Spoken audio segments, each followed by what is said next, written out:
ದೇವರ ಪರಿಶುದ್ಧ ನಾಮಕ್ಕೆ ಸ್ತೋತ್ರ ಉಂಟಾಗಲಿ. ಕರ್ತನಲ್ಲಿ ಪ್ರಿಯರೇ, ಈ ದಿನ ದೇವರ ವಾಕ್ಯದಲ್ಲಿ ತೆಗೆಯಿರಿ ಕೀರ್ತನೆ 145ನೇ ಅಧ್ಯಾಯ 18ನೇ ವಚನ. ಯೆಹೋವನಿಗೆ ಮರಳುವವರು ಯಥಾರ್ಥವಾಗಿ ಮರಳುವುದಾದರೆ ಆತನು ಹತ್ತಿರವಾಗಿಯೇ ಇದ್ದಾನೆಂಬುದಾಗಿ. ಎಲ್ಲೋ ದೂರದಲ್ಲಿ ಹೋಗಿ ಎಲ್ಲೆಲ್ಲೋ ಓಡಾಡಿಕೊಂಡು ಇಗೋ ದೇವರಲ್ಲಿದ್ದಾನೆ ಕರ್ತನಲ್ಲಿದ್ದಾನೆಂದಾಗ ಹುಡುಕ್ಬೇಕಾಗಿಲ್ಲ.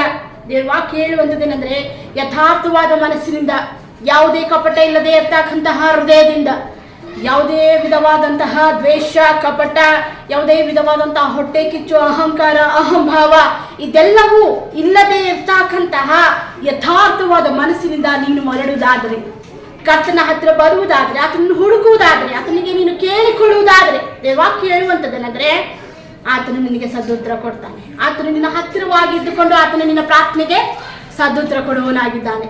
ಕರ್ತನಲ್ಲಿ ಪ್ರಿಯರ ಕೀರ್ತನೆ 145ನೇ ಅಧ್ಯಾಯವನ್ನು ಒಂದು ಸಲ ಮನಸ್ಸಿಗೆ ತಂದುಕೊಳ್ಳಿರಿ. 18ನೇ ವಚನವನ್ನು ಧ್ಯಾನ ಮಾಡಿರಿ.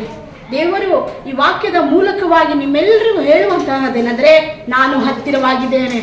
ಎಲ್ಲೋ ದೂರದಲ್ಲಿರುವಂತಹ ದೇವರು ನಾನಲ್ಲ, ನಿನ್ನ ಬಳಿಯಲ್ಲಿದ್ದೇನೆ. ನೀನು ಯಥಾರ್ಥವಾದ ಮನಸ್ಸಿನಿಂದ ನನ್ನನ್ನು ಹುಡುಕಿ ನನ್ನನ್ನು ಪ್ರಾರ್ಥಿಸುವುದಾದರೆ ನಾನು ನಿನಗೆ ಸದುತ್ತರ ಕೊಡ್ತೇನೆ ಎಂಬುದಾಗಿ.